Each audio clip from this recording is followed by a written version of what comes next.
Deep in the hollers of Appalachia, where the morning mist clings to ridge lines like secrets refusing to die, there are bloodlines that don't appear in any genealogy database. Family names that make even the hardest mountain folk cross themselves and whisper prayers. These aren't your typical feuding clans like the Hatfields and McCoys that historians love to romanticize. No, these are the families that other dangerous families feared, the ones who made pacts that should never have been made, who practiced traditions that predate European settlement, who built their prosperity on foundations so dark that even today, federal agents avoid certain counties after sunset. What you're about to discover isn't folklore. These are documented accounts, pieced together from sealed court records, abandoned medical files, and testimonies from those brave enough to speak before mysteriously disappearing. We're talking about 8 family dynasties that turned isolated mountain communities into kingdoms of terror where the law was whatever they said it was, and crossing them meant not just death, but something far worse. Hit that subscribe button because what I'm about to reveal has been deliberately buried by authorities who decided some truths are too dangerous for the public to know. These stories were hidden in classified files, suppressed newspaper archives, and testimonies that were sealed by federal order. Tonight, we're breaking that silence. Before we begin, I need to warn you. Several researchers who dug too deep into these families met unexplained ends. The last investigative journalist who attempted to document their practices was found in his car at the bottom of a ravine, his research notes missing, and his final recording containing only static and what sounded like voices speaking in languages that linguists couldn't identify. The official cause of death was listed as accidental, but locals know better. The mountains have always been different. The Cherokee called certain peaks forbidden ground, places where the boundary between worlds grew thin. When European settlers arrived, they found evidence of rituals and practices that predated known indigenous traditions. Stone circles with symbols that matched no known language. Burial sites arranged in patterns that seemed to channel something from deep within the earth itself. These 8 families didn't just settle in Appalachia. They were drawn to specific locations, places where the old power still pulsed beneath the surface. Each family made their own bargain, their own deal with forces that had been waiting in the darkness for centuries.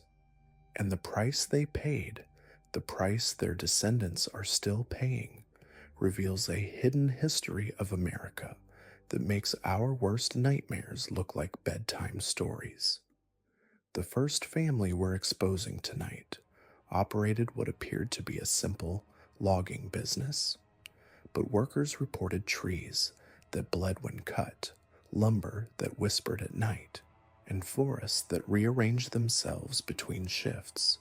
Their timber was prized across the eastern seaboard for its unusual properties.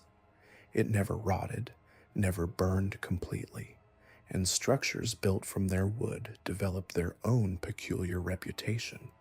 Hotels constructed with their lumber-reported guests who checked in but never checked out, leaving behind only their belongings and the lingering scent of pine sap mixed with something metallic that no amount of cleaning could remove.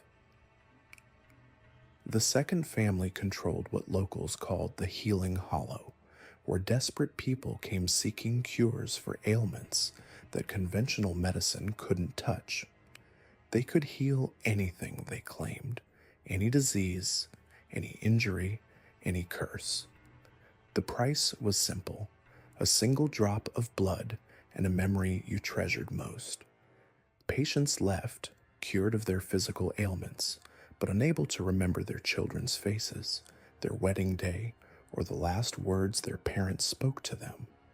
The family grew wealthy not from payment, but from collecting these extracted memories, storing them in glass vials that lined the walls of their cabin like a library of stolen souls. The third family ran what appeared to be a modest mining operation, but their coal burned with an unnatural heat and left behind ash that formed strange patterns in the wind. Miners reported hearing voices from deep within the shafts, speaking in languages that hurt to listen to. The family's children were born with an unusual condition. They could see in complete darkness, but sunlight caused them physical pain. They worked only night shifts, and locals reported seeing their silhouettes moving through the mountains hours before dawn, carrying lanterns that cast no light, but somehow illuminated everything around them. The fourth family controlled the mountain's water sources, building their homestead around a spring that never ran dry, even during the worst droughts. But water from their well-changed people, those who drank it, reported dreams so vivid they began to question which world was real. Some claimed they could see the future reflected in still water. Others swore they could hear the thoughts of anyone who had ever drunk from the same source. The family sold their water to desperate communities during dry seasons, and within a generation, entire towns had become extensions of their will, populations bound together by shared visions and collective nightmares. The fifth family were known as the record keepers, maintaining what they claimed was the true history of the mountains. Their library contained books written in blood on pages made from human skin, chronicling events that supposedly happened centuries before European settlement. They offered knowledge to those desperate enough to seek it, but their price was steep: 7 years of servitude, during which the seeker would slowly lose their ability to distinguish between reality and the visions contained within the forbidden texts. Most never completed their 7 years, driven mad by revelations about the true nature of the mountains and what dwelt beneath them. The sixth family controlled the mountain's weather patterns through rituals performed in a stone circle that archaeologists claim is older than any known civilization in North America. They could summon storms to destroy their enemies' crops, create fog so thick that entire communities would become lost in their own towns, or bring droughts that lasted until their demands were met. Their power came at a terrible cost. Each family member aged rapidly during weather manipulation, their life force literally burning away to fuel the storms. Most died before age 30, but their children inherited increasingly powerful abilities, creating a dynasty of weather witches whose influence spread across 3 states. The seventh family were the dream merchants, who claimed they could enter and manipulate the dreams of anyone within a 50-mile radius. They sold nightmares to their enemies and pleasant dreams to those who paid their price. But their true business was more sinister. They harvested the dreams of children, collecting innocence and wonder to fuel their own immortality. Villages near their territory reported an entire generation of children who stopped dreaming altogether, growing up hollow-eyed and emotionally vacant, unable to hope or imagine beyond their immediate circumstances. The eighth and most dangerous family called themselves the Bridgebuilders, claiming they could create passages between our world and others.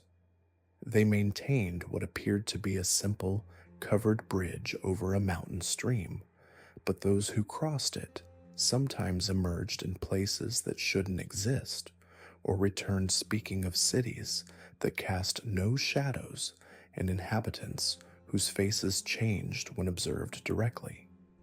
The family charged a toll for safe passage, but their true income came from trafficking between worlds, selling artifacts and knowledge that human minds weren't meant to comprehend.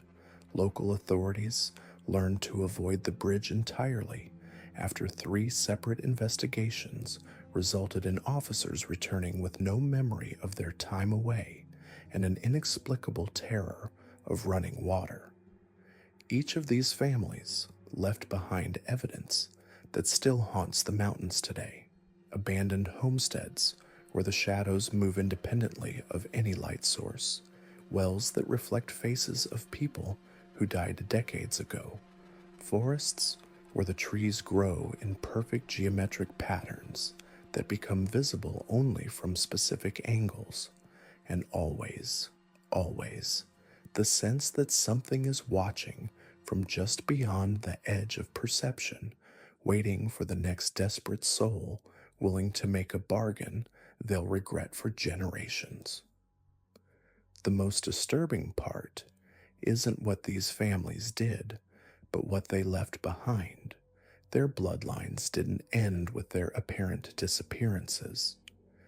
Descendants still walk among us, carrying genetic markers that researchers can't explain and abilities that defy scientific understanding. They're scattered across the country now, living seemingly normal lives, but they're drawn back to the mountains during specific times of year, compelled by instincts they don't fully understand. Recent genetic studies of Appalachian populations have revealed anomalies that mainstream science refuses to acknowledge. DNA sequences that don't match any known human haplogroup, hereditary conditions that should be impossible according to current medical understanding, and always, always the dreams. Descendants of these families report the same recurring nightmare, standing in a mountain clearing at midnight, surrounded by figures whose faces they can never quite remember, being offered a choice they're terrified to make, but somehow know they will eventually accept. The mountains themselves seem to remember what happened there. Satellite imagery reveals geometric patterns in the landscape that become visible only during certain atmospheric conditions. Geological surveys discover cavern systems that don't appear on any maps but show clear evidence of human habitation dating back thousands of years.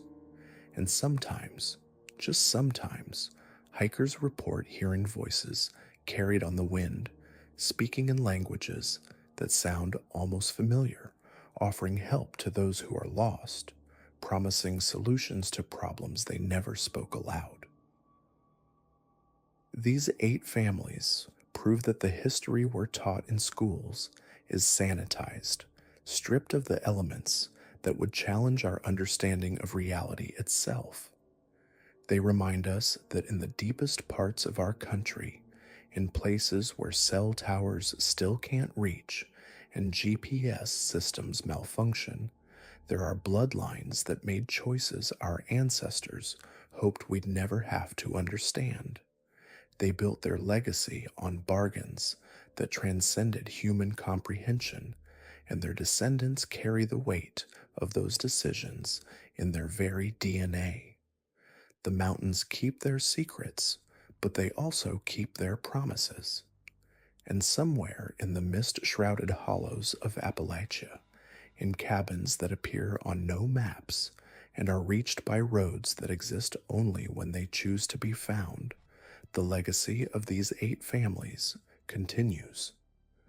They're waiting for the next generation to come seeking answers to questions that should never be asked, offering solutions to problems that run deeper than human understanding, and extending invitations to join a dance that began long before European settlement and will continue long after our civilization has crumbled to dust. What makes these families truly terrifying isn't their power, but their patience. They understand that desperation is cyclical, that every generation produces those who are willing to trade everything for a chance at something better. They know that the mountains will outlast governments, outlast religions, outlast the very concept of law and order. And they know that eventually, inevitably, someone will always come knocking on their door, ready to make a deal that will damn not just themselves, but everyone who shares their blood for generations to come.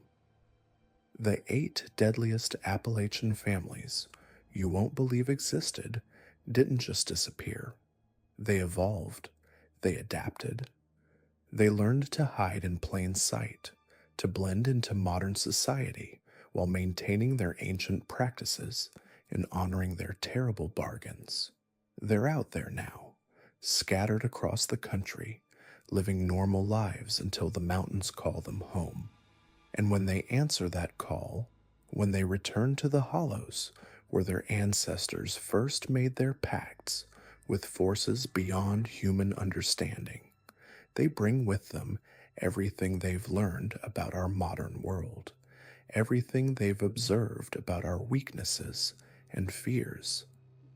The scariest part about these families isn't what they did in the past, it's what they're still doing, hidden in plain sight, waiting for the right moment to remind us that some bloodlines carry debts that can never be repaid, only passed down from one generation to the next.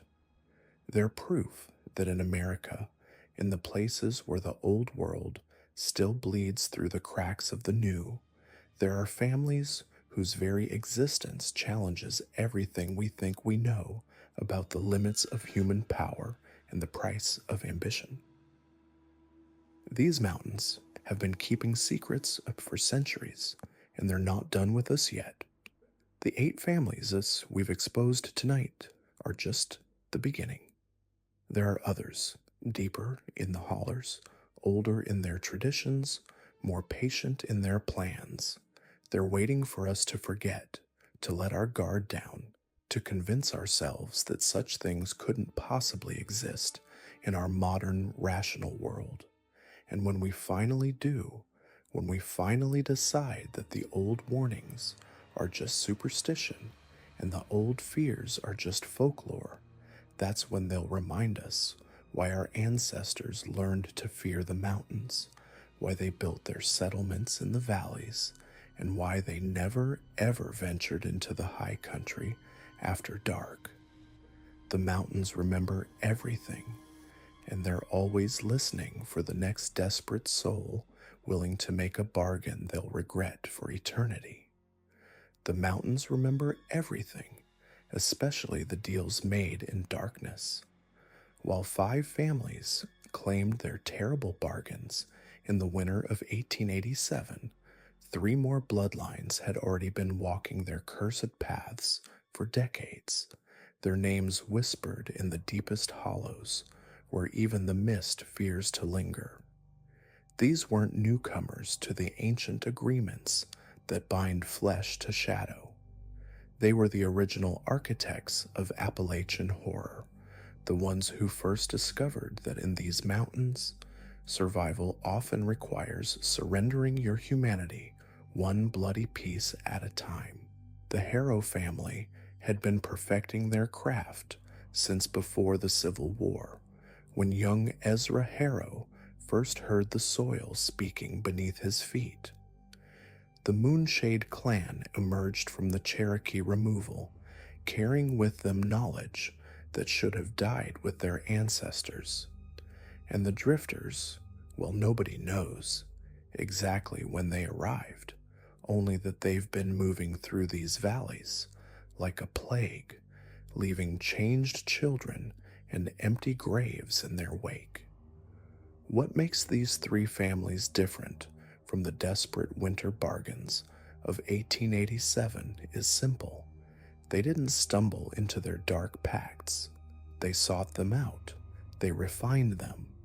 They turned horror into an art form that has been passed down through generations like a family recipe, each iteration more twisted than the last. The Harrow family settled in the shadow of Bone Ridge in 1854, drawn by reports of impossibly fertile soil in what locals called the Dead Valley. Every previous attempt at farming, the land had failed mysteriously, with crops withering overnight and livestock refusing to graze.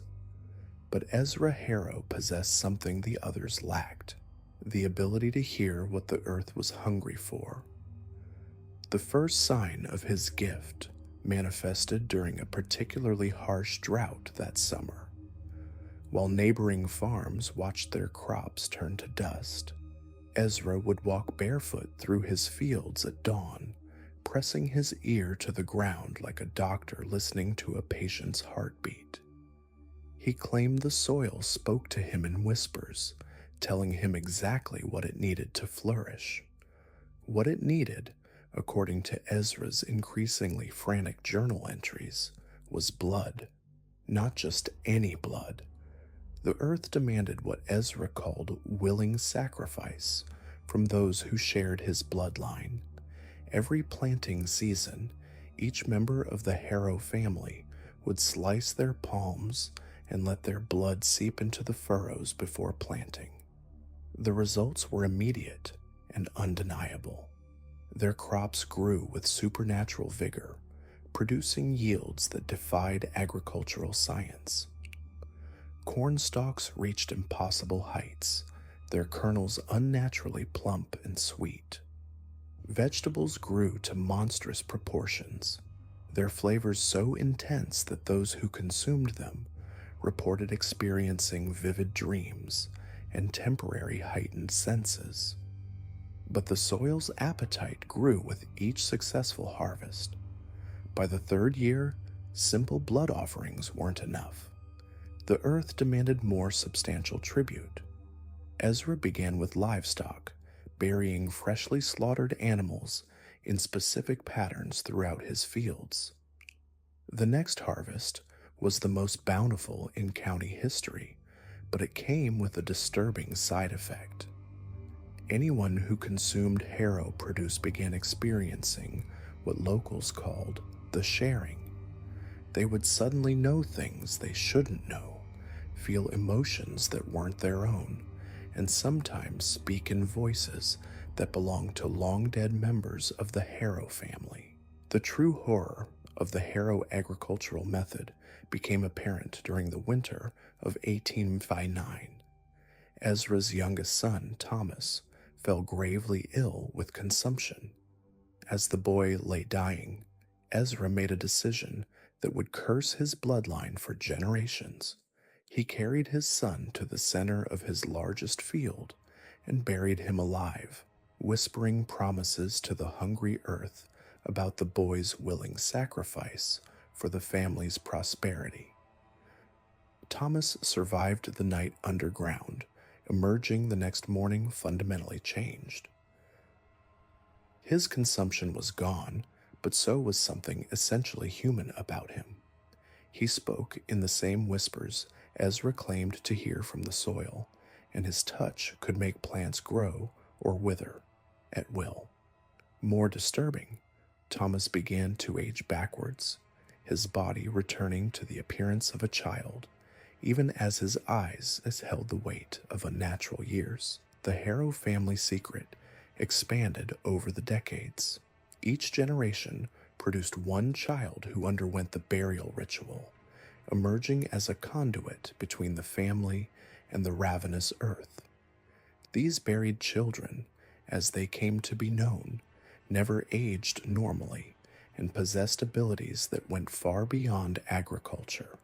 They could sense death approaching from miles away, predict weather patterns with supernatural accuracy, and most unnervingly, they could communicate with other buried children across vast distances through the underground network of roots and fungal connections. By the 1920s, the Harrow family controlled agricultural production across 3 counties.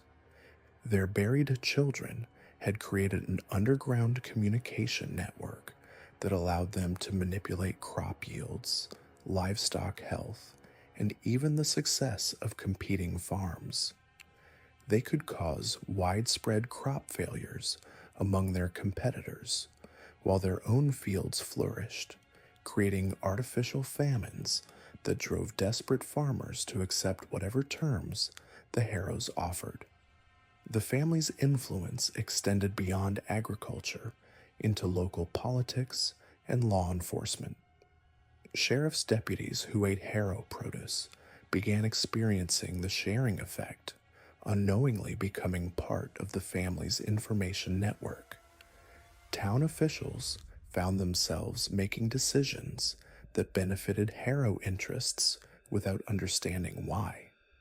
The buried children could influence the thoughts and emotions of anyone who consumed their supernatural crops, creating a web of control that stretched across the entire region. The most disturbing aspect of the Harrow legacy was their method of expanding the family line. They didn't simply marry and reproduce naturally. Instead, they practiced what they called soil adoption. When they identified children in the community who showed signs of being able to hear the earth's whispers, they would arrange for these children to disappear during community gatherings or school events. These adopted children would undergo the burial ritual, joining the ranks of the buried children and adding their abilities to the family's collective power. Records from the 1930s show that at least 47 children went missing in Harrow territory over a span of 2 decades. Each disappearance was investigated briefly and then forgotten, as if the community's collective memory had been altered.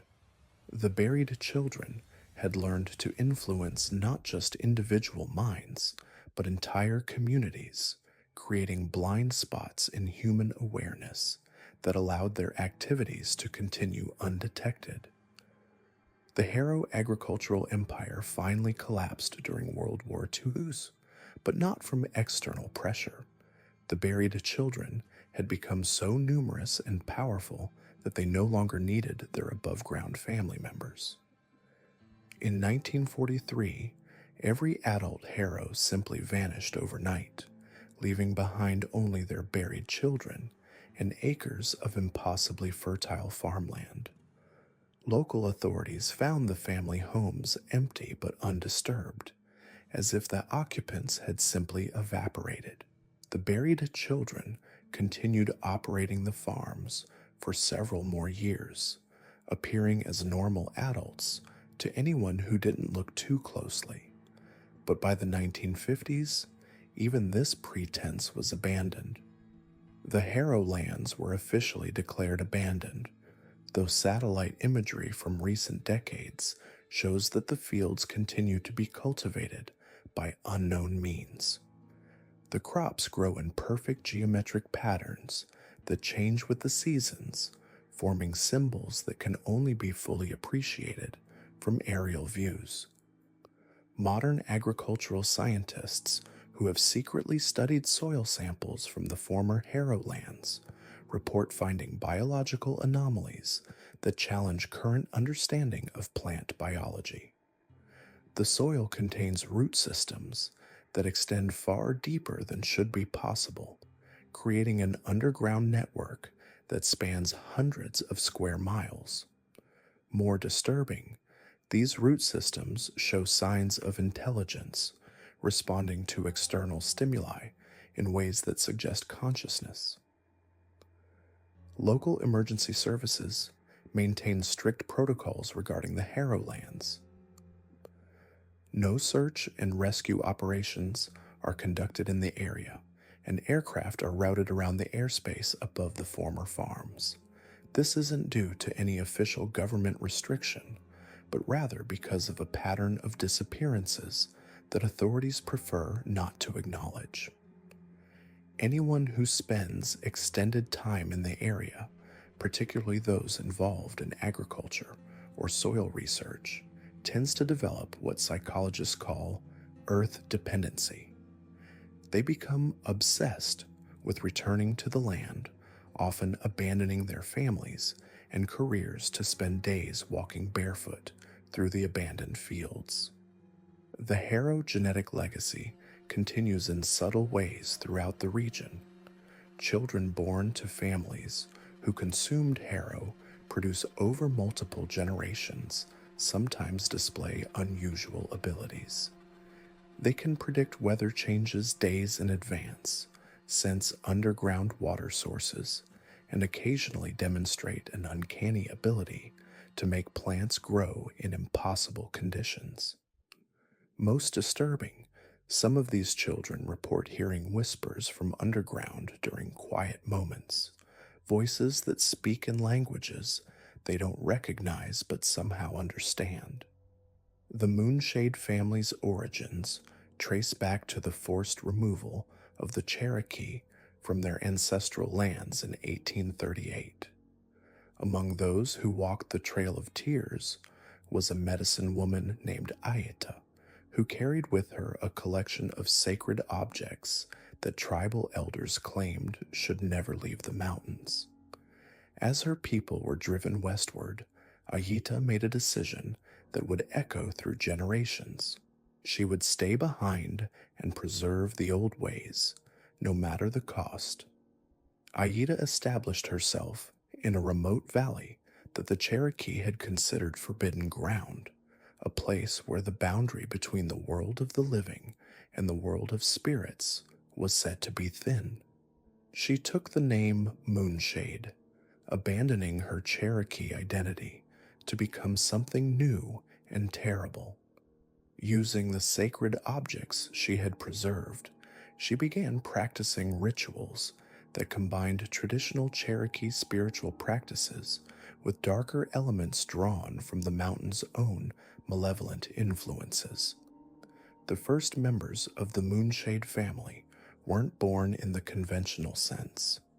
They were created through a ritual Ayeta called spirit weaving, where she would capture the souls of those who died violent deaths in the mountains and bind them to physical forms created from clay, blood, and the sacred objects she had carried from Cherokee lands.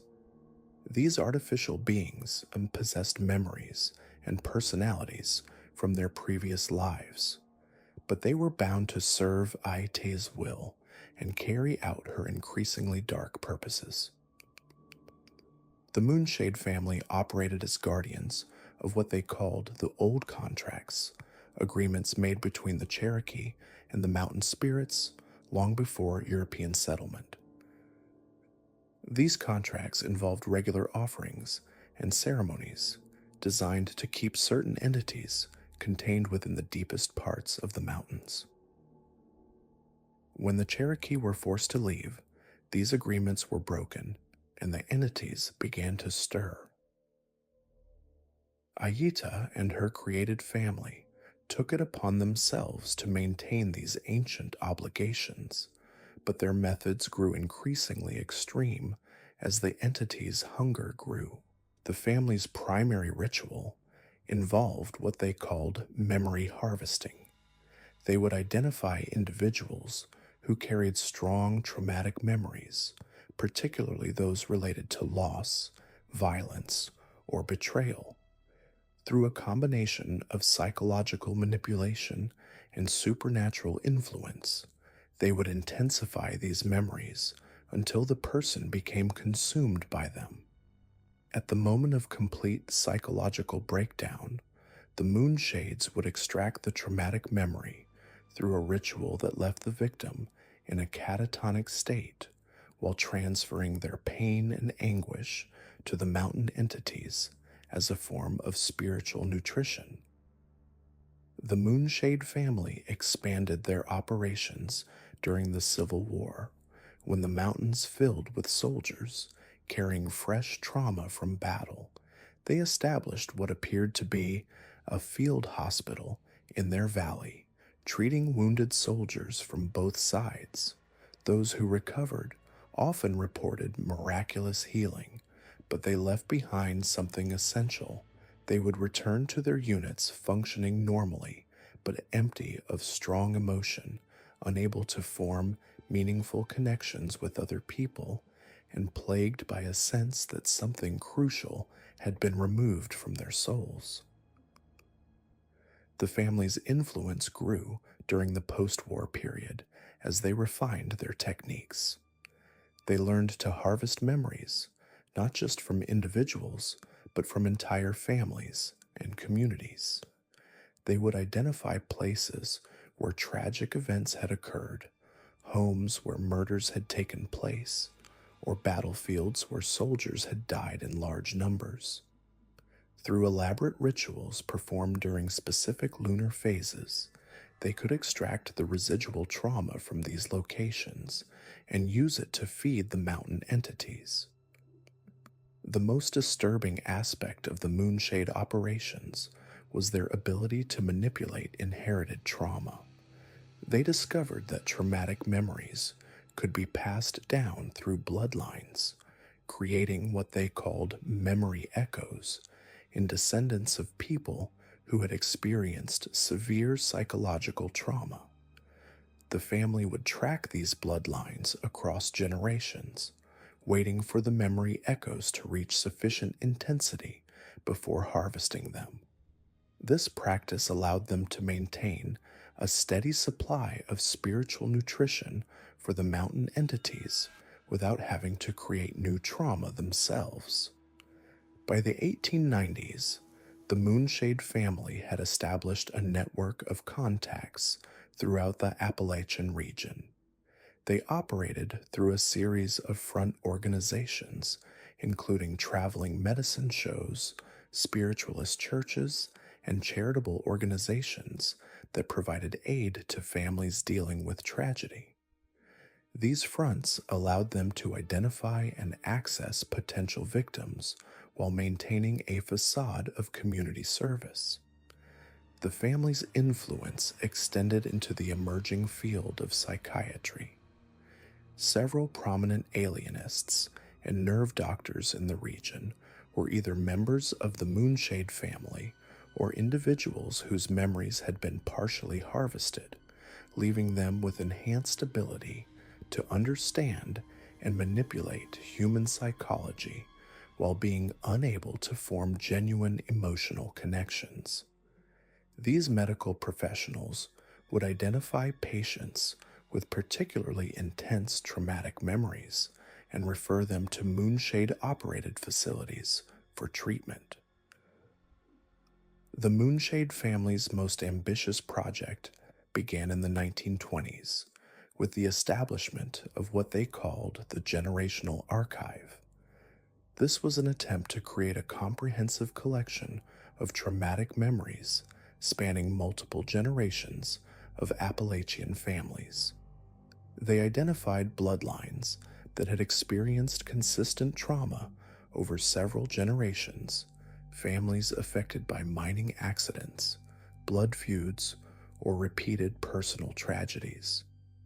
Through careful manipulation and staged events, they intensified the trauma within these bloodlines until the accumulated psychological damage reached levels that could sustain the mountain entities for decades.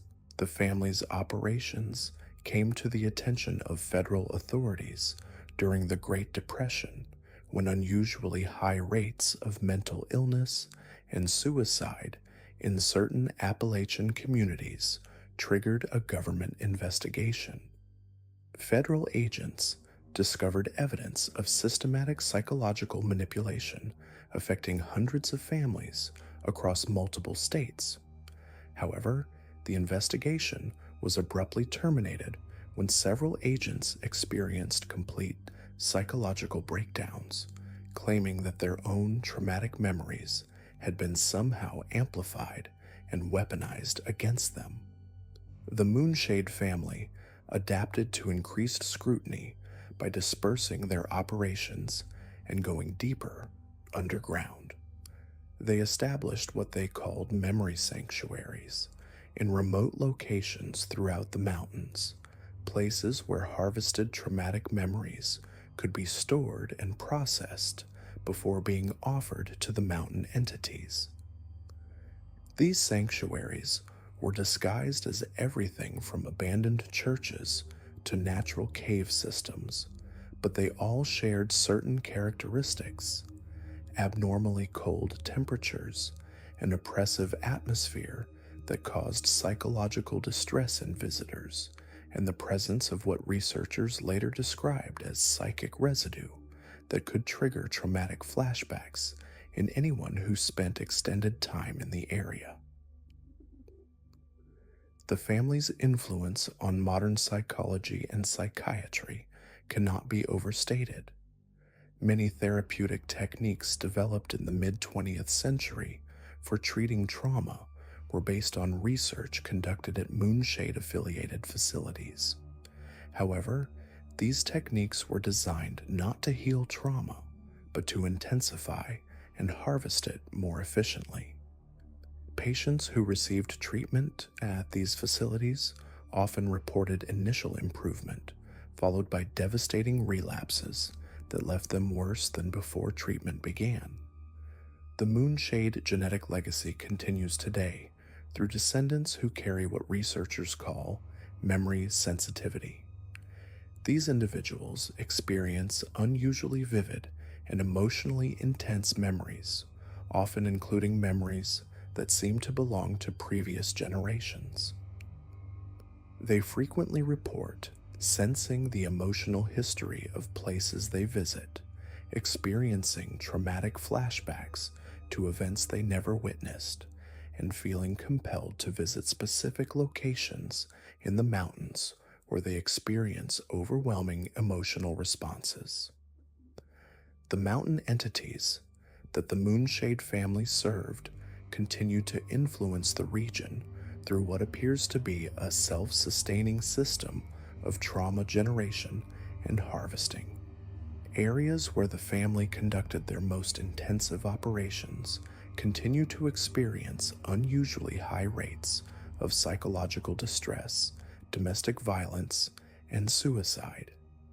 Mental health professionals working in these regions report that their patients often describe identical traumatic experiences despite having no contact with each other, suggesting that the harvested memories continue to influence the local population in ways that medical science cannot explain.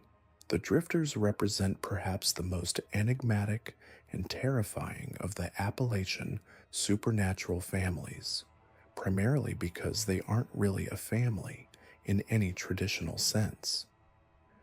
They are a collection of entities that have learned to wear human form, passing through mountain communities like a slow-moving plague that leaves behind changed children and empty graves. Their origins remain unknown, but their influence on the region spans at least 2 centuries of documented horror. The first recorded encounter with the drifters occurred in 1823 when a traveling preacher named Jeremiah Blackwood documented his experiences in a remote Kentucky hollow. According to his journal, he encountered a group of people who claimed to be a family traveling to visit relatives in the next county. They appeared normal at first glance, but Blackwood noted several disturbing details.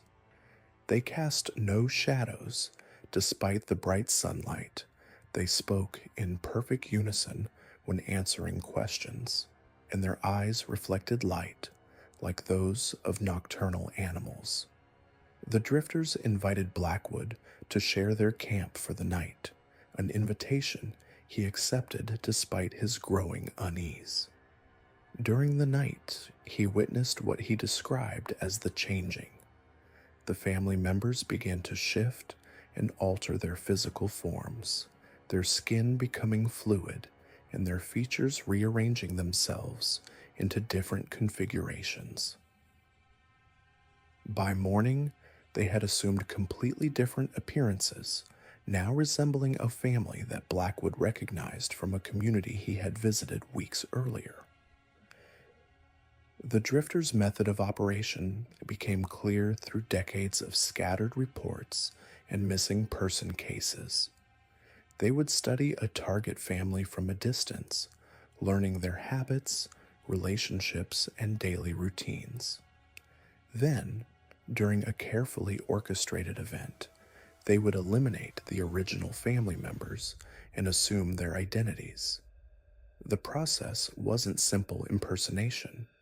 The drifters somehow absorbed the memories and personalities of their victims, allowing them to maintain the deception for extended periods. The most disturbing aspect of the drifter phenomenon was their interest in children. They would maintain their stolen identities just long enough to integrate into a community and gain access to local children. Through a process that witnesses described as the touching, they would make physical contact with children during normal community interactions.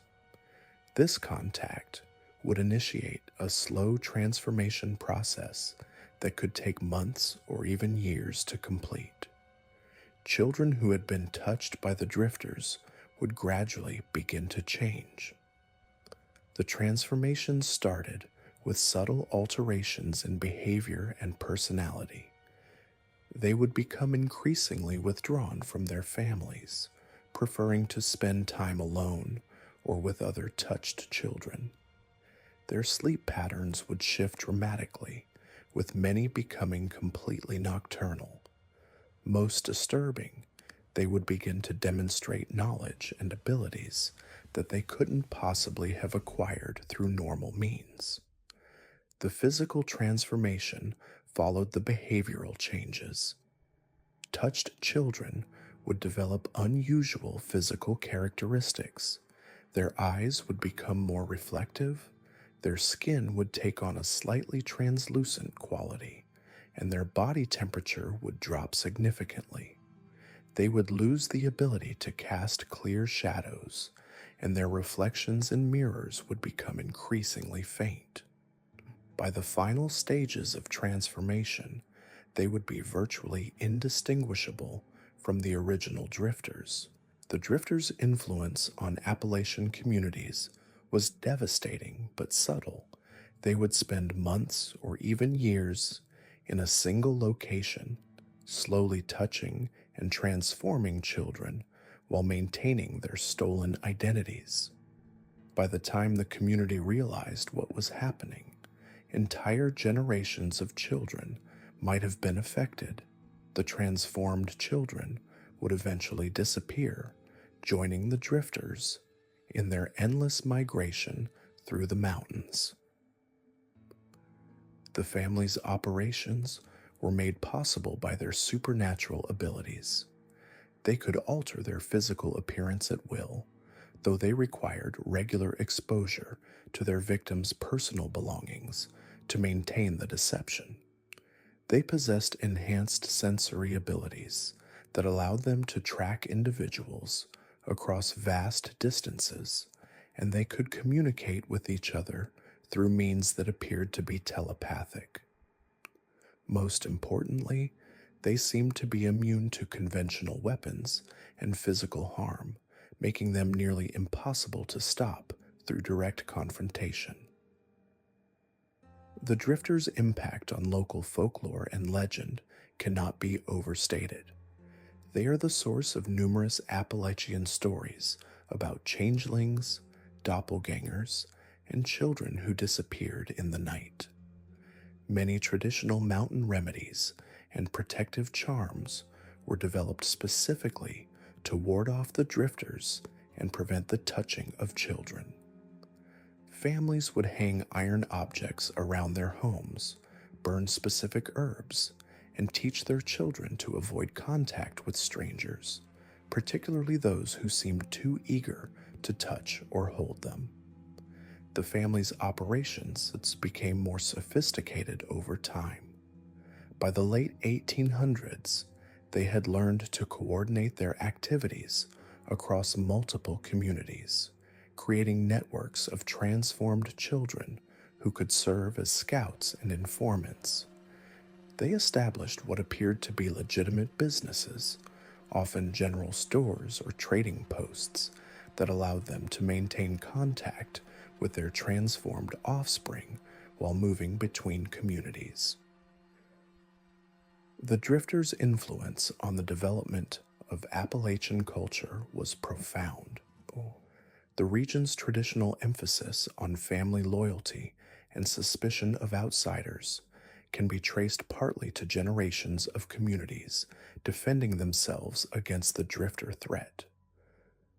The practice of keeping detailed genealogical records and the importance placed on knowing one's family history served as protection against entities that could steal and impersonate family members. The family's activities were documented by various researchers and investigators over the decades, but their reports were often dismissed as folklore or superstition. Federal authorities began taking the reports seriously during the 1940s, when a pattern of child disappearances in Appalachian communities reached levels that could no longer be ignored. However, investigation proved nearly impossible due to the drifters' ability to impersonate authority figures and their influence over transformed children who had been placed in positions of trust within communities. The drifters' modern operations have adapted to technological advances and increased mobility. They no longer need to maintain stolen identities for extended periods, instead, using their abilities to move quickly between communities and assume multiple identities as needed. The rise of social media and digital communication has actually enhanced their abilities, allowing them to study potential victims and communities from a distance before making direct contact. The family's influence on contemporary missing person cases in Appalachian regions is significant but difficult to quantify. Law enforcement agencies report unusual patterns in child disappearances, including cases where children vanish without leaving any physical evidence, and investigations that seem to be hampered by witnesses who provide contradictory or impossible testimony. Some investigators have noted that certain missing person cases involve children who had recently moved to the area or had been adopted, suggesting that the drifters continue to target children who are already displaced or vulnerable.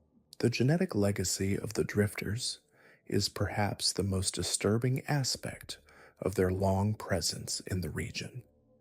Children who were partially transformed but escaped the process before completion often carry genetic anomalies that are passed down to their descendants.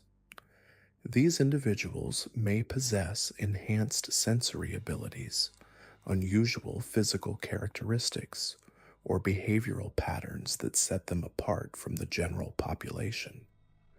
They often report feeling compelled to travel to specific locations in the mountains, experiencing vivid dreams of places they've never visited, and sensing the presence of others like themselves. The drifters represent an ongoing threat that has evolved and adapted over centuries. Unlike other supernatural families, whose activities were constrained by specific locations or rituals, the drifters' nomadic nature and ability to assume any identity makes them nearly impossible to track or contain. They continue to move through Appalachian communities, leaving behind a trail of missing children and families whose lives have been forever altered by contact with entities that should not exist. These three bloodlines, the harrows, the moonshades, and the drifters, represent the foundation upon which all other Appalachian supernatural families built their own dark legacies. They were the pioneers of horror, the ones who first discovered that the mountains were hungry and willing to feed those brave enough to offer the right sacrifice. Their influence extends far beyond their own activities, creating a template for supernatural survival that continues to shape the region's hidden history. The winter of 1887 was not the beginning of Appalachian horror, but rather the moment when these ancient practices reached a critical mass, when desperation and opportunity combined to create new bloodlines that would carry the dark traditions forward into the modern era. The mountains remember every bargain, every sacrifice, every drop of blood spilled in pursuit of power, and they continue to whisper offers to those desperate enough to listen. The weather turned wrong in late October of 1932 when the first disappearances began. Not just cold wrong, but moving wrong. Like the storms themselves had developed a taste for human flesh. Old-timers in the hollows started whispering about the return of the weather witches, those cursed bloodlines who had learned to bargain with the very skies themselves. What they found wasn't just families who could predict storms or read the wind patterns. These were clans who had sold pieces of their souls to entities that rode the thunder and fed on lightning, families whose children were born during hurricanes and whose elders died when the barometric pressure dropped too low. The mountains had always been home to those who made impossible bargains, but the weather witches represented something different. They didn't just commune with supernatural forces, they had become part of the atmospheric chaos itself.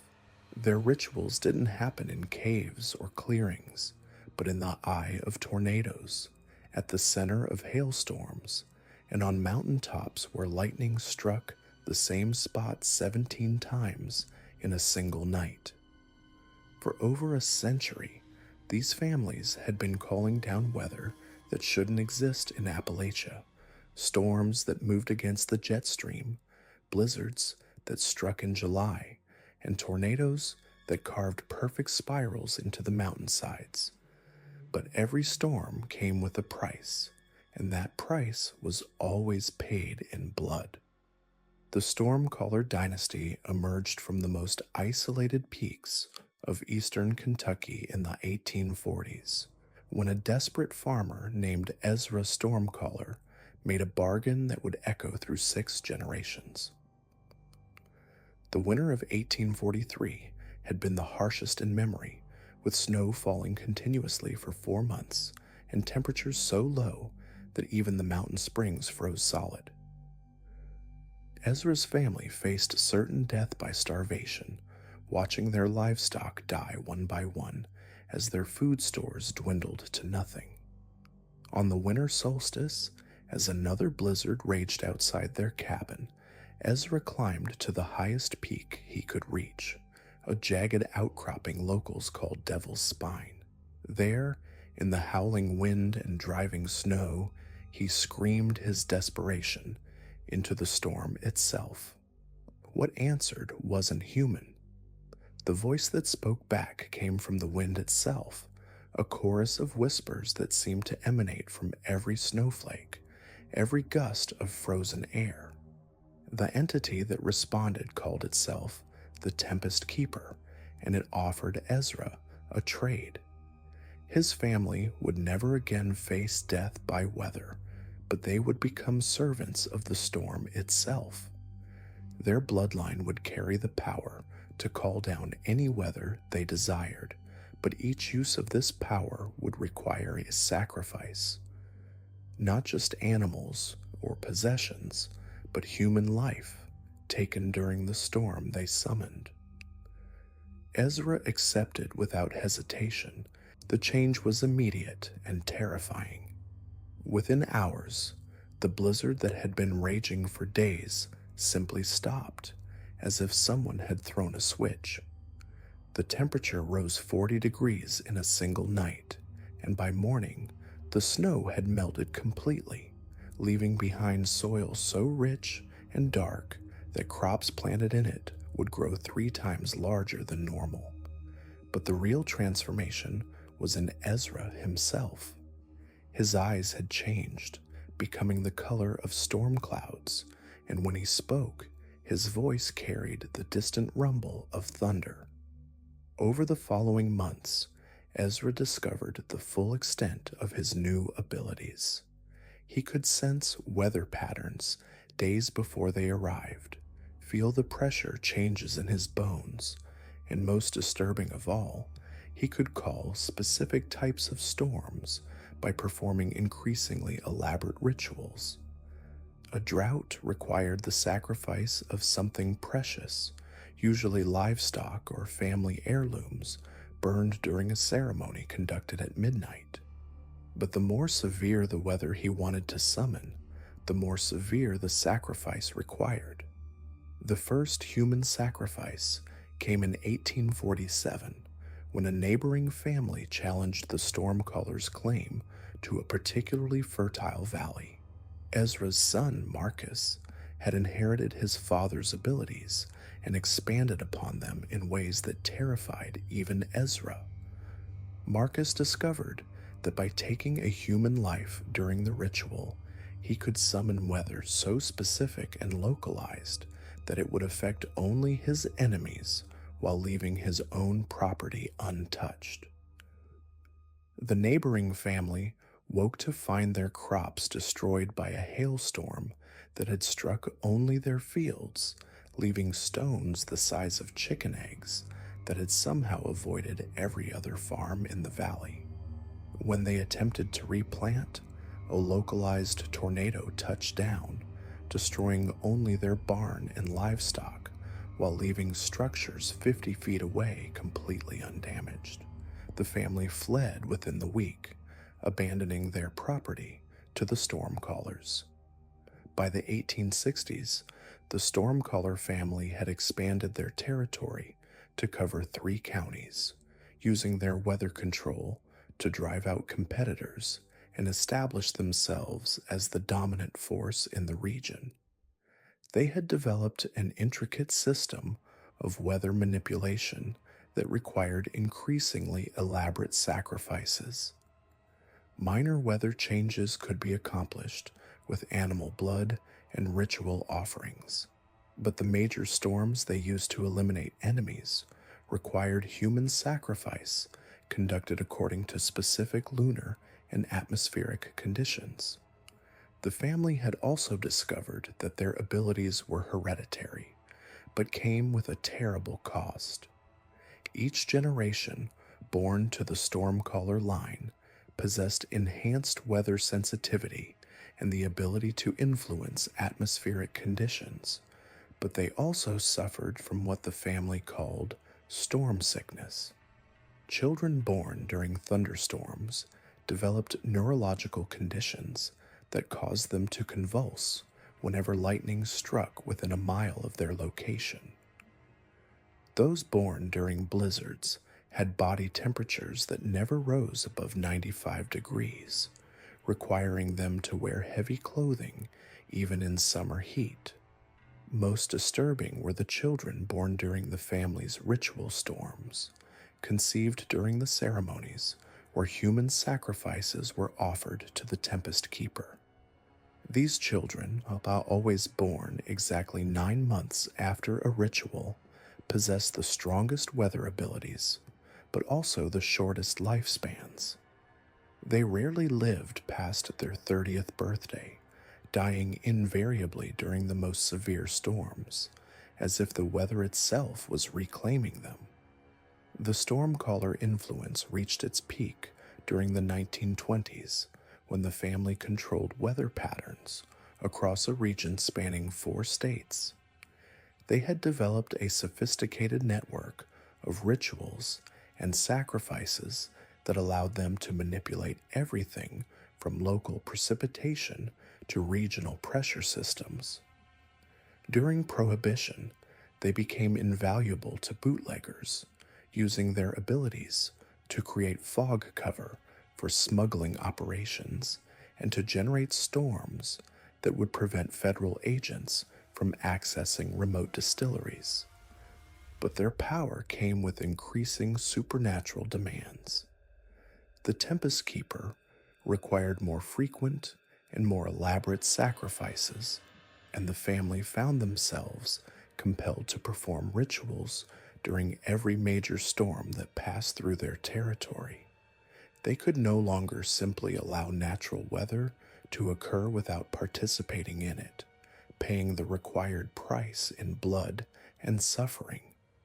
The beginning of the end came in 1938, when the youngest stormcaller, a girl named Temperance, who had been born during a particularly violent tornado, began experiencing visions of what she called the Great Cleansing. She claimed that the Tempest Keeper was preparing for a final storm that would require the sacrifice of the entire bloodline, a weather event so catastrophic that it would permanently alter the climate of the entire Appalachian region. The family's final ritual took place on Halloween night, 1947, during a convergence of 3 separate storm systems that meteorologists still describe as impossible. The entire extended Stormcaller family, 23 people ranging in age from infants to grandparents, gathered at the original site where Ezra had first made his bargain over a century earlier. According to the single survivor, a cousin who had been excluded from the family's supernatural practices, the ritual was intended to summon a storm that would give them permanent control over all weather in the eastern United States. Instead, it summoned something that destroyed them all. The storm that emerged from their final ritual was unlike anything in recorded meteorological history. It combined elements of a hurricane, tornado, and blizzard simultaneously, creating a weather phenomenon that defied physical laws. The temperature dropped 60 degrees in 10 minutes, while winds reached speeds of over 200 miles per hour. Snow fell horizontally, while lightning struck continuously, creating an electrical storm that could be seen from 3 states away. When the storm finally dissipated 3 days later, searchers found the ritual site completely transformed. The mountaintop had been carved into a perfect spiral, as if a massive tornado had drilled down into the stone itself. At the center of this spiral, they discovered 23 bodies arranged in a circle, each one struck by lightning but perfectly preserved, their storm-colored eyes still open and staring at the sky. The Stormcaller bloodline had ended, but their influence on Appalachian weather patterns continues to this day. Meteorologists studying the region have documented weather anomalies that persist around the former Stormcaller territories, including localized pressure systems that seem to operate independently of regional weather patterns and storm formations that appear to follow the exact paths of the family's historical ritual sites. More disturbing are the reports from modern weather services of equipment malfunctions that occur specifically during severe weather events in the region. Doppler radar systems register signatures that don't match any known weather phenomena, and temperature readings often show impossible variations, with some locations recording simultaneous readings of freezing and above normal temperatures. Local residents still speak of the Stormcaller legacy, pointing to sudden weather changes that seem to target specific individuals or properties. Insurance companies have quietly noted that certain areas of the former Stormcaller territory experience statistically impossible weather-related damage, with some properties being struck by lightning multiple times per year, while neighboring structures remain untouched. The most persistent rumors involve children born during severe storms in the region who allegedly display the same weather sensitivity that characterize the storm-caller bloodline.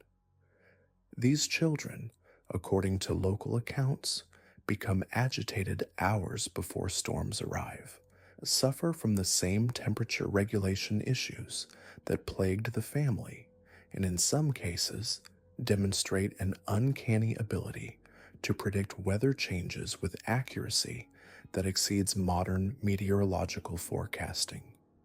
The Dream Merchants operated from the shadows of Appalachian society for nearly 8 decades, but their influence on the region's children was both subtle and devastating.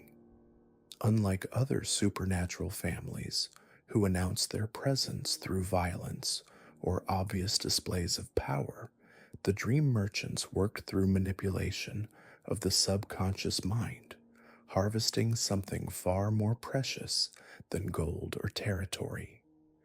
They collected childhood innocence itself, trading in the pure, untainted dreams of young minds and leaving behind hollow shells of children who aged decades in a matter of months.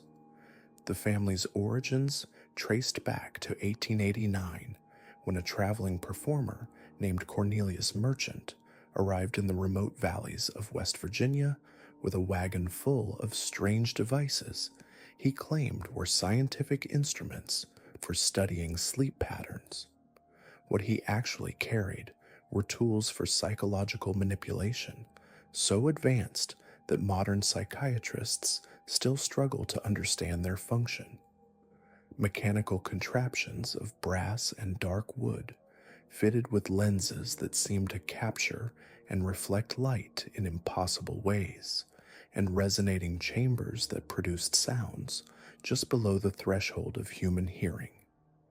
Cornelius had learned his trade from practitioners of what he called dream surgery, a form of mental manipulation that involved entering the sleeping minds of subjects and extracting specific types of dreams and memories. The process required a deep understanding of human psychology, combined with what could only be described as supernatural abilities to perceive and manipulate the contents of the unconscious mind. The Dream Merchants established their first permanent settlement in a valley so isolated that it appeared on no maps, accessible only through a series of narrow mountain paths that seemed to shift and change depending on the time of day and the intentions of the traveler. The family built their compound around a central structure they called the Dreaming House, a building designed according to principles that deliberately induced altered states of consciousness in anyone who entered. The architecture of the Dreaming House defied conventional understanding of spatial relationships. Hallways that appeared to extend in straight lines somehow curved back on themselves, creating loops that visitors could walk for hours without reaching their destination. Rooms had ceilings that seemed higher from the inside than the building's exterior dimensions could accommodate, and windows that showed views of landscapes that couldn't possibly exist outside the structure. The family's method of operation was both systematic and horrifying. They would identify isolated communities with large populations of children, then integrate themselves into the social fabric of these areas through seemingly legitimate businesses. Cornelius and his descendants operated traveling shows, medical practices, and educational services that brought them into direct contact with young minds during their most vulnerable developmental stages. Their primary technique involved what they called dream grafting, a process where they would enter the sleep of selected children and carefully remove specific types of dreams while replacing them with nightmares designed to create psychological dependency. The children would begin experiencing sleep difficulties, seeking help from the very people who had caused their problems. This created a cycle where the dream merchants could access the children's unconscious minds repeatedly, harvesting increasingly complex and valuable dream content. The dreams they collected weren't random. The dream merchants specifically sought out dreams that represented pure emotional states, untainted by the cynicism and psychological defenses that develop as people age. They prized dreams of absolute joy, perfect safety, unconditional love, and boundless possibility. These dreams, when properly extracted and preserved, could be transferred to other individuals, essentially allowing adults to experience the emotional clarity and intensity that only children naturally possess. The preservation process required elaborate rituals conducted in specially prepared chambers beneath the dreaming house. The extracted dreams were stored in crystalline containers that had been grown using techniques that combined chemistry with supernatural practices. These dream crystals, when properly activated, could transport their users into experiences of pure emotional intensity that were described as more real than reality itself. The dream merchants discovered that their harvested dreams had incredible value among certain elite circles.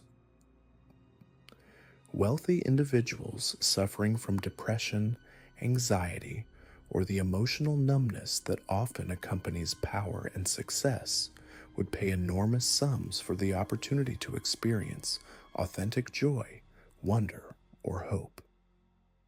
The family developed a network of clients that included politicians, industrialists, and even religious leaders who had lost their capacity for genuine spiritual experience. But the cost to the children was devastating. Those who had been subjected to extensive dream harvesting aged rapidly, developing the emotional sophistication of adults while retaining the physical and intellectual development appropriate to their chronological age. They became cynical, calculating, and emotionally detached, displaying behaviors that were deeply disturbing in children so young. More tragically, the dream harvesting process seemed to remove the children's capacity for imagination and creativity. They lost the ability to engage in creative play, to find wonder in simple experiences, or to form the deep emotional bonds that characterize healthy childhood development. They became efficient, logical, and profoundly sad, as if some essential spark of humanity had been surgically removed from their personalities. The dream merchant's operation expanded significantly during the Great Depression, when desperate families were willing to accept help from anyone who offered solutions to their problems. The family established a network of affiliated practitioners who operated across the Appalachian region, identifying and harvesting dreams from thousands of children under the guise of providing medical and educational services to underserved communities. Their influence became so extensive that they began to affect the cultural development of entire communities. Towns that had been subjected to intensive dream harvesting developed reputations for producing unusually mature, serious children who excelled academically but showed little interest in typical childhood activities. These communities also experienced decreased birth rates and increased rates of depression and suicide among young adults, as if the removal of childhood dreams had long-term consequences for psychological development. The family's practices evolved to include what they called inheritance dreaming, where they would extract dreams from children and implant them into the minds of their own offspring. This created a generation of dream merchant children who possessed the accumulated emotional experiences of hundreds of other children, making them incredibly sophisticated manipulators with an intuitive understanding of human psychology that far exceeded their chronological age. These enhanced dream merchant children could identify and exploit psychological vulnerabilities with frightening precision, making them ideal for expanding the family's operations. They could gain the trust of other children almost instantly, identify the most valuable dream content within a subject's mind, and perform extraction procedures that were far more efficient than the mechanical methods used by earlier generations. The beginning of the end for the dream merchants came in 1963 when a child psychologist named Dr. Sarah Chen began investigating reports of unusual behavioral patterns among children in several Appalachian communities. Her research identified a consistent pattern of emotional flattening and premature psychological aging that seemed to cluster around areas where the dream merchants had been operating. Dr. Chen's investigation led her to discover the existence of the dream harvesting operation, though she initially dismissed her findings as impossible. However, when she attempted to publish her research, she found herself the target of psychological manipulation so sophisticated that she began to question her own sanity. The dream merchants had identified her as a threat and were using their most advanced techniques to destabilize her mental state. The family's downfall came when they made the mistake of targeting Dr. Chen's own daughter, a 12-year-old girl whose dreams contained particularly pure expressions of scientific curiosity and intellectual wonder. The extraction process was detected by Dr. Chen, who had been monitoring her daughter's sleep patterns as part of her research. This gave her the evidence she needed to expose the dream merchant's operation to federal authorities. The raid on the dream merchant compound in 1968 was conducted by a joint task force that included FBI agents, medical professionals, and military personnel trained in psychological warfare. What they found exceeded their worst expectations. The dreaming house contained thousands of dream crystals, each one containing the extracted psychological essence of a child. The storage chambers beneath the building housed equipment that seemed to combine advanced electronics with biological components in ways that defied scientific explanation. Most disturbing were the records the family had maintained, detailed documentation of their harvesting procedures that included psychological profiles of thousands of children, analysis of dream content, and transaction records showing the sale of processed dreams to clients around the world. The operation had been far more extensive than anyone had imagined, affecting children across multiple states and spanning several decades. The dream merchants themselves were never brought to trial. When agents entered the central chamber of the dreaming house, they found the entire family in a state of permanent sleep, their minds apparently lost in a collective dream state from which they could not be awakened. Medical examination revealed that their brains showed activity patterns consistent with REM sleep, but attempts to wake them through conventional methods failed completely. The fate of the harvested dreams remains unknown. The crystalline storage devices were removed by federal authorities, and classified at the highest levels of government secrecy. The few officials who have spoken about the case, always anonymously, describe the dream crystals as representing a form of psychological warfare so advanced that their implications for national security required permanent suppression. The long-term effects of the dream merchants' activities continue to manifest in the affected communities. Generations of children who were subjected to dream harvesting have grown into adults who struggle with emotional connection, creativity, and the ability to experience joy. These communities show statistically significant increases in rates of depression, anxiety disorders, and what psychologists describe as anhedonia, the inability to experience pleasure in normally rewarding activities. Perhaps most tragically, the children of dream harvesting victims seem to inherit some of the psychological damage inflicted on their parents.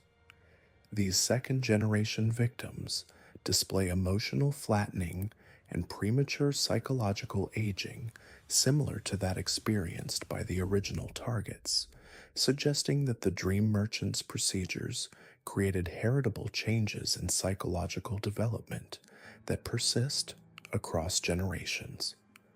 Modern sleep researchers studying the affected regions have documented unusual patterns in the dream activity of local residents.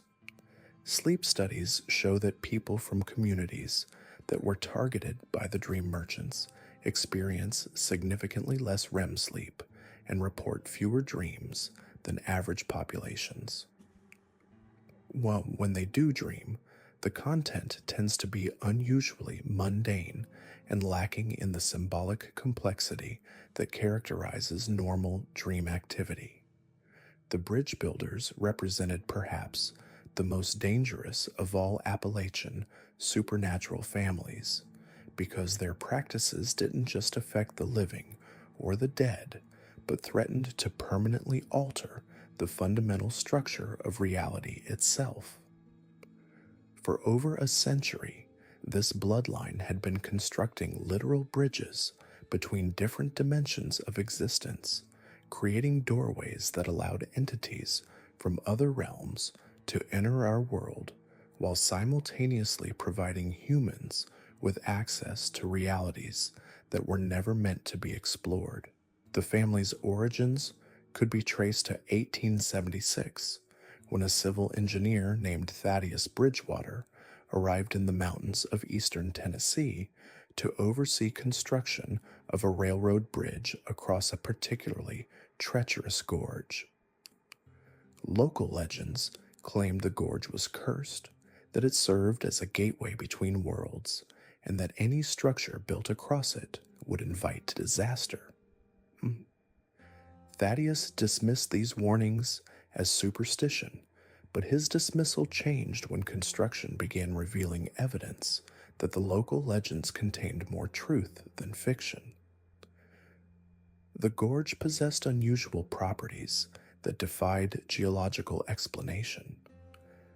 Sounds made on one side would sometimes echo from the other side several minutes later, as if the sound waves had traveled through some alternate space before returning. Objects dropped into the gorge would occasionally fall upward instead of down, and workers reported seeing their own reflections in the water below performing different actions than they were actually making. Most disturbing were the accidents that occurred during construction.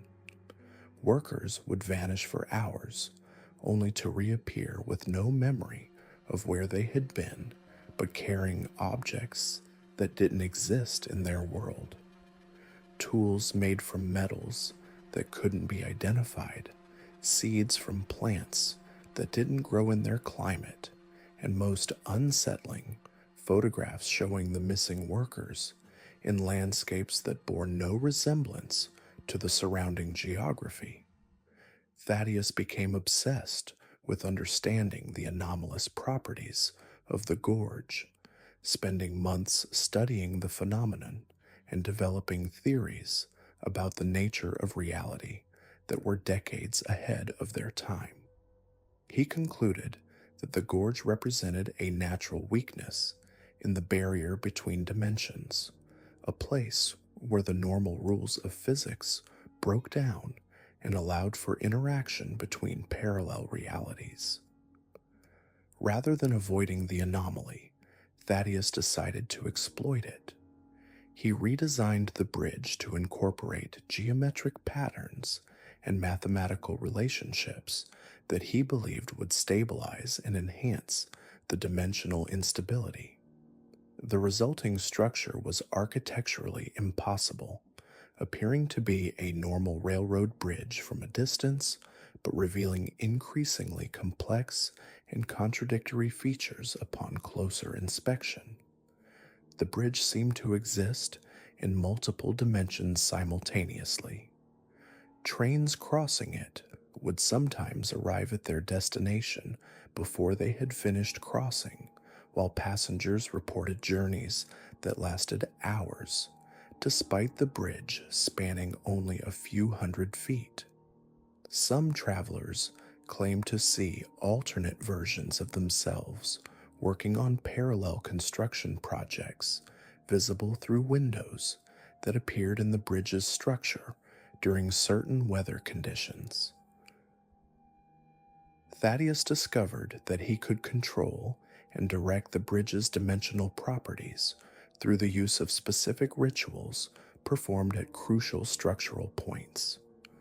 These ceremonies required precise timing, usually coordinated with astronomical events, and involved the placement of objects that served as anchors between different realities. The process was dangerous, requiring participants to maintain their psychological stability while experiencing multiple versions of reality simultaneously. The Bridgebuilder family developed over several generations, as Thaddeus's descendants inherited both his understanding of dimensional manipulation and his compulsion to expand upon his work. Each generation constructed additional bridges, creating a network of interdimensional gateways that connected remote locations across the Appalachian region while simultaneously providing access to realities that existed parallel to our own. Their construction techniques evolved to incorporate increasingly sophisticated understanding of the relationship between physical structure and dimensional stability. The bridges they built appeared to be conventional structures, but contained hidden chambers and passages that existed in folded space, allowing for travel between locations that were geographically distant, while also providing access to alternate versions of the same locations. The family's most ambitious project was the construction of what they called the Master Bridge, a structure that would provide permanent, stable access to what they described as the source reality, the original dimension from which all other realities had emerged.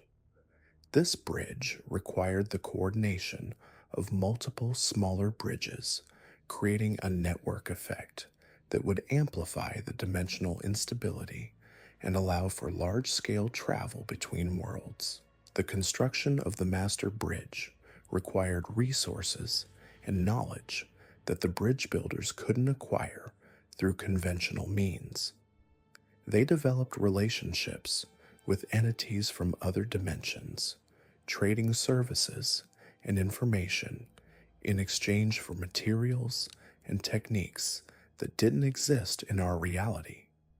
These interdimensional collaborations resulted in structures that incorporated elements from multiple realities, creating buildings that were larger inside than outside, rooms that existed in different time periods simultaneously, and doorways that led to locations that changed depending on the intentions of the traveler. The family's activities attracted attention from government agencies during World War II, when military intelligence began investigating reports of impossible structures and unexplained transportation phenomena in the Appalachian region.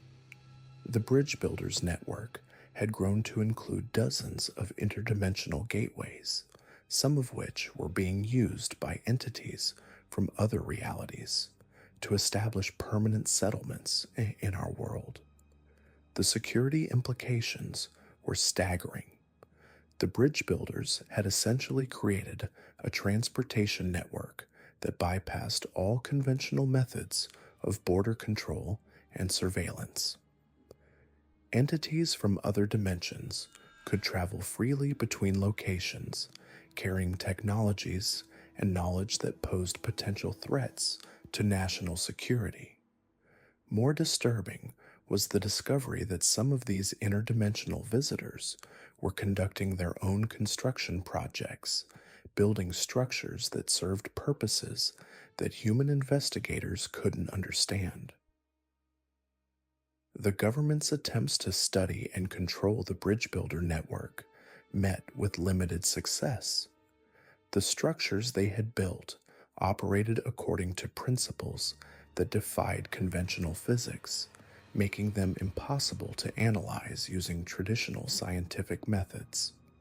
Attempts to destroy the bridges resulted in catastrophic failures, as the dimensional instabilities they had created couldn't be eliminated through conventional demolition techniques. The bridge builders themselves proved to be elusive targets for investigation. Their mastery of interdimensional travel allowed them to disappear into alternate realities whenever they faced threats, making them effectively immune to conventional law enforcement. They could observe investigators from parallel dimensions, gathering intelligence about government activities while remaining completely beyond reach. The family's downfall came when they finally succeeded in constructing their master bridge in 1962. The structure was designed to provide access to the source reality, but instead of opening a gateway to the original dimension, it created a permanent rupture in the fabric of reality itself. The resulting dimensional collapse affected a region spanning several square miles, creating an area where the normal laws of physics no longer applied consistently. The collapse zone became a place where multiple realities existed simultaneously, creating a landscape that changed constantly as different dimensional versions of the same location flickered in and out of existence. Buildings would appear and disappear. Roads would lead to different destinations depending on when they were traveled, and the local population found themselves occasionally encountering alternate versions of themselves and their neighbors. Government authorities were forced to evacuate the affected area and establish a permanent quarantine zone around the dimensional collapse. The official explanation cited a chemical spill that had created environmental hazards requiring long-term monitoring, but the true nature of the disaster was classified at the highest levels of government secrecy. The bridge builders vanished during the dimensional collapse, though whether they were destroyed by the catastrophe or escaped into alternate realities remains unknown. Monitoring equipment installed around the quarantine zone occasionally detects signatures consistent with interdimensional travel, suggesting that the family's network may still be partially operational. The long-term effects of the bridge builders' activities continue to manifest throughout the Appalachian region. Areas where they constructed their smaller bridges experience ongoing dimensional instabilities that create localized anomalies in the behavior of time and space. Residents report occasional glimpses of alternate versions of their communities, brief encounters with versions of themselves from parallel realities, and the appearance of structures or landscapes that don't belong in their world. Modern physicists studying the affected regions have documented phenomena that challenge fundamental assumptions about the nature of reality. Time dilation effects that cause clocks to run at different speeds in different locations, gravitational anomalies that make objects fall in directions other than down, and electromagnetic disturbances that seem to carry information from parallel dimensions. The most persistent reports involve travelers who claim to have accidentally accessed the Bridgebuilder network while driving through certain mountain passes during specific weather conditions. These individuals describe journeys where familiar roads lead to versions of their destinations that contain subtle but significant differences from the world they remember. Some return with photographs showing buildings that don't exist, currency from governments that were never established, and memories of conversations with people who died years before the encounter occurred. The quarantine zone established around the Master Bridge collapse site remains active, though the official records describe it as an environmental monitoring station.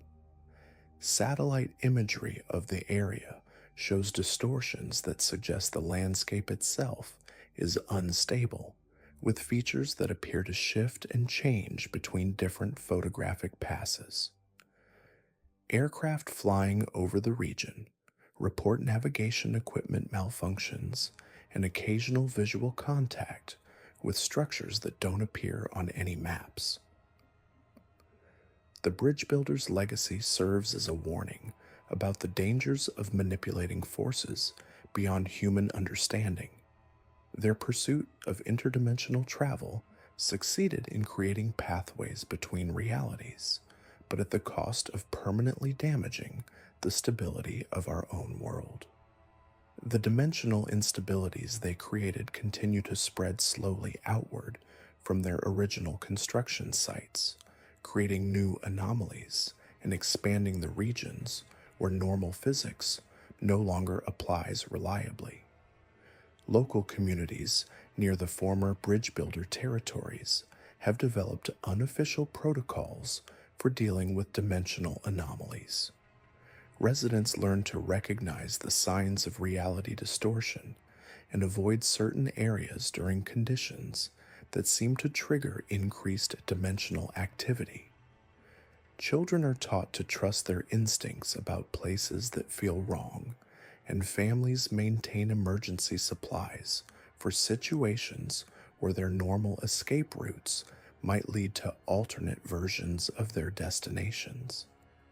The most disturbing aspect of the Bridgebuilder's continuing influence is the evidence that entities from other dimensions continue to use their network to access our world. Reports of encounters with beings that appear human but display knowledge and abilities that suggest they originate from alternate realities have increased steadily since the 1960s. These entities seem to be conducting systematic studies of our world, gathering information about human society and technology for purposes that remain unknown. The Appalachian Mountains hold their secrets closer than most places, but the evidence of these 8 deadliest families remains written in the landscape itself. From the unnatural patterns of crop growth that mark the Harrow territories, to the dimensional distortions that ripple outward from collapsed Bridgebuilder sites, the legacy of these supernatural bloodlines continues to shape the region in ways that most people never recognize. Government agencies maintain classified files on all 8 families, but their investigations have consistently failed to produce actionable intelligence. The supernatural nature of these bloodlines makes them resistant to conventional study, while their deep integration into Appalachian culture provides them with protection from outside interference. They represent a form of American folklore that transcends mere storytelling, embodying forces that challenge our understanding of what's possible within the boundaries of our reality. The mountains themselves seem to protect these families, creating geographical barriers that discourage investigation and meteorological conditions that interfere with modern surveillance technology. Researchers who attempt to study these bloodlines often find their work disrupted by equipment failures, funding cuts, and personal circumstances that force them to abandon their investigations. The few who persist in their studies tend to disappear under circumstances that suggest they may have discovered more than they were prepared to handle. The descendants of these 8 families remain scattered throughout the United States, many of them unaware of their supernatural heritage until circumstances force them to confront their bloodline's legacy. They live normal lives in suburban communities, working conventional jobs and raising families, but they carry genetic markers that connect them to powers that predate European settlement of the continent. When the mountains call them back, as they eventually do, these descendants find themselves drawn into practices and responsibilities that their modern lives have left them unprepared to handle. The cycle continues because the supernatural forces that empowered these families operate on timescales that transcend human generations. The entities that granted the harrows their agricultural abilities, the atmospheric beings that serve the weather witches, and the interdimensional forces that the Bridgebuilders learned to manipulate remain active in the region, waiting for new generations to discover them and resume the ancient bargains that their ancestors established.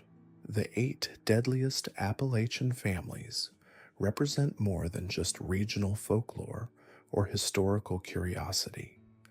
They embody a form of supernatural heritage that challenges our understanding of human potential and the boundaries of reality itself. Their stories serve as warnings about the cost of power and the dangers of making bargains with forces that. The 4th family that carved their bloody legacy into Appalachian folklore emerged from the coal-black depths of eastern Kentucky, where the mountains themselves seemed to hunger for human suffering. The Ravenwood clan didn't just mine coal from the earth. They fed the earth with blood, believing that certain geological formations required nourishment to maintain their supernatural properties. What started as desperate survival during the harsh winter of 1894 evolved into a ritualistic practice that would terrorize 3 counties for over half a century. Jeremiah Ravenwood arrived in Bell County with nothing but a pregnant wife, 2 young children, and stories his grandfather had whispered about places where the boundary between worlds grew thin. The old man had spoken of bloodlines chosen to serve entities that existed before human memory, creatures that dwelled in the spaces between stone and shadow. Jeremiah dismissed these tales as the ramblings of a dying mind until his family faced starvation in a cabin with no heat, no food, and a winter that seemed determined to freeze them to death. On the night his newborn daughter stopped breathing, Jeremiah ventured into the abandoned mine shaft that locals called the Throat. The tunnel descended at an impossible angle, its walls lined with formations that resembled fossilized organs. At the shaft's end, he discovered a chamber where the coal seam had been carved into intricate patterns that hurt to look at directly. The air tasted of copper and electricity, and every sound echoed with harmonics that made his teeth ache. In the center of this chamber lay a circular depression filled with what appeared to be black water, though it moved with a viscosity that suggested something far more substantial. Jeremiah knelt beside this pool, clutching his daughter's lifeless body, and spoke words his grandfather had taught him decades earlier, words in a language that predated English, Cherokee, or any human tongue. The response came not as sound, but as understanding that flooded his consciousness. The entities dwelling in the deep places required sustenance to maintain their influence in the physical world. They offered power, prosperity, and protection to those willing to serve as intermediaries. The price was simple: regular offerings of human blood, freely given by those who understood the covenant. Jeremiah sliced his palm with a mining pick, allowing his blood to drip into the dark pool. The liquid began to glow with a faint phosphorescence, and his daughter's chest suddenly rose with a gasping breath. She lived, but her eyes had changed, reflecting light like those of a nocturnal predator. This was the first sign of what the Ravenwoods would become. Within months, the family's fortunes transformed dramatically. Jeremiah discovered coal seams of unprecedented richness, veins that seemed to extend infinitely into the mountain's heart. His mining operation expanded rapidly, employing dozens of men who worked in shifts around the clock.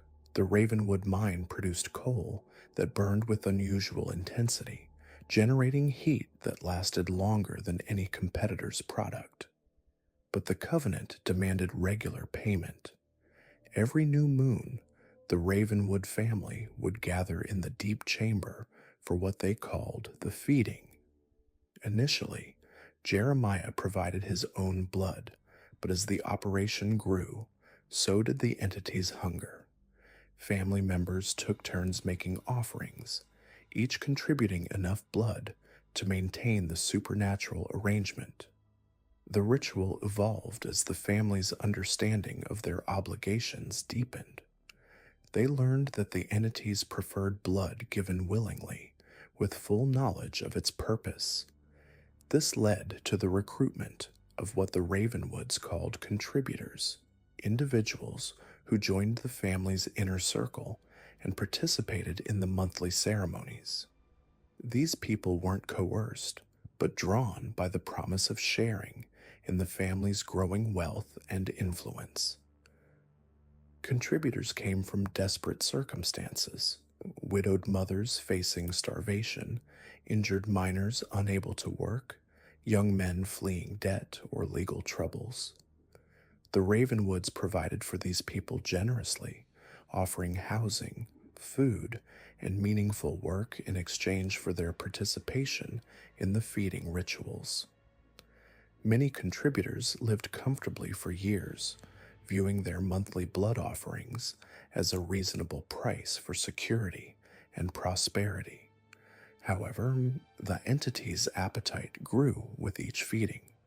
What began as small cuts on palms and forearms escalated to deeper wounds that required weeks to heal. The Ravenwoods developed expertise in bloodletting techniques, learning to extract maximum quantities without causing permanent damage. They maintained detailed records of each person's contributions, rotating participants to prevent anyone from becoming dangerously weakened. The children born into this system displayed increasingly pronounced supernatural traits. Third-generation Ravenwoods could navigate the mine's deepest tunnels without light, their modified eyes providing perfect night vision. They demonstrated uncanny abilities to locate coal seams and predict cave-ins days before they occurred. Most disturbing was their apparent need for regular blood consumption, though they claimed it was medicinal rather than dietary. By the 1920s, the Ravenwood operation had expanded beyond simple mining. They controlled transportation networks, owned several coal processing facilities, and maintained business relationships throughout the eastern United States. Their success attracted attention from federal investigators who suspected tax evasion and labor violations, but found their records impeccably maintained and their workers surprisingly loyal. The family's downfall began in 1943 when a new contributor named Marcus Webb joined their operation. Webb had been a seminary student before losing his faith during the war, and he brought theological knowledge that allowed him to understand the true nature of the entities the Ravenwoods served. Unlike previous contributors who accepted the arrangement without question, Webb researched the symbols carved in the feeding chamber and recognized them as variations of protective wards found in pre-Christian traditions. Webb realized that the Ravenwoods weren't serving benevolent entities, but had entered into a pact with beings that fed on human suffering. The blood offerings weren't just sustenance, but a form of spiritual currency that allowed these entities to influence events in the physical world. Every success the family achieved came at the cost of equivalent suffering elsewhere, creating a supernatural debt that would eventually require payment. Webb attempted to expose the family's practices by documenting the feeding rituals and smuggling evidence to federal authorities. His photographs showed the underground chamber, the carved symbols, and the gathered family members during a ceremony. However, when investigators arrived to examine the mine, they found the deep tunnels had been sealed with explosives. The feeding chamber was inaccessible, buried under tons of collapsed stone. The Ravenwoods claimed the collapse was accidental, caused by geological instability that had threatened worker safety. They provided detailed engineering reports supporting this explanation and offered to cooperate fully with any investigation.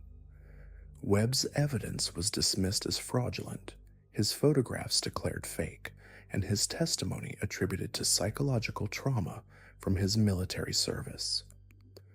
Webb himself disappeared 3 days after the federal investigation concluded. His personal effects were found near a river 40 miles from the mine, suggesting he had drowned while attempting to flee the area. Local authorities ruled it a suicide, noting his documented mental health struggles and recent erratic behavior. The Ravenwood mine continued operating until 1957, when the last family patriarch, Ezekiel Ravenwood, died under mysterious circumstances. Workers found him in the mine's deepest accessible tunnel, apparently killed by a cave-in that had crushed only his upper body while leaving his legs completely untouched. More puzzling was the discovery that the rock formation responsible for his death contained no coal or valuable minerals, making his presence in that location inexplicable. Following Ezekiel's death, the mine experienced a series of increasingly severe accidents. Equipment failures, gas leaks, and structural collapses occurred with such frequency that insurance companies refused to provide coverage. The remaining family members sold the operation to a mining conglomerate and dispersed across the country, taking assumed names and avoiding contact with each other. The new owners attempted to restore the mine to profitability, but discovered that the richest coal seams had apparently been exhausted. Geological surveys revealed that the deep tunnels extended far beyond what the original maps indicated, descending to depths that seemed structurally impossible. Several exploration teams reported hearing sounds from sealed sections of the mine, rhythmic tapping, distant voices, and what one geologist described as breathing coming from solid rock. In 1962, the mine was permanently closed after 3 workers disappeared during a routine inspection. Security cameras captured them entering a maintenance tunnel, but they were never seen emerging. Search teams found no trace of the missing men, though they discovered several areas where the tunnel walls showed signs of recent excavation despite being sealed for years. The Ravenwood property was eventually sold to the state and converted into a wildlife preserve. Park rangers report unusual phenomena throughout the area: electronic equipment malfunctions, compasses pointing in impossible directions, and wildlife behavior that suggests animals actively avoid certain locations. Hikers occasionally report finding circular clearings where nothing grows, always exactly 30 feet in diameter, always perfectly centered on spots where underground water sources emerge. Most disturbing are the dreams reported by people who camp in the preserve. Multiple visitors describe identical nightmares featuring an underground chamber filled with carved symbols and the sound of liquid dripping in perfect rhythm. These dreams are so vivid and consistent that park officials now include warnings about possible psychological effects in their safety briefings. The Ravenwood descendants remain scattered across the United States, though genealogical researchers have identified several family lines that maintain contact through coded correspondence. Modern members of the bloodline reportedly work in mining, geology, and underground construction, always seeking employment that provides access to deep excavation sites. In 2018, a coal mining operation in West Virginia reported discovering an abandoned chamber during routine expansion work. The chamber contained carved symbols identical to those Webb had photographed in the Ravenwood mine, along with evidence of recent human activity despite being sealed for decades. The discovery was classified by federal authorities, and the mining company was ordered to seal the chamber permanently. Local residents near the former Ravenwood property maintain their own traditions regarding the abandoned mine. They leave offerings at the sealed entrance: coins, tobacco, and occasionally small amounts of animal blood. Those who neglect these offerings report experiencing nightmares, equipment failures, and accidents that cease only when proper tribute is paid.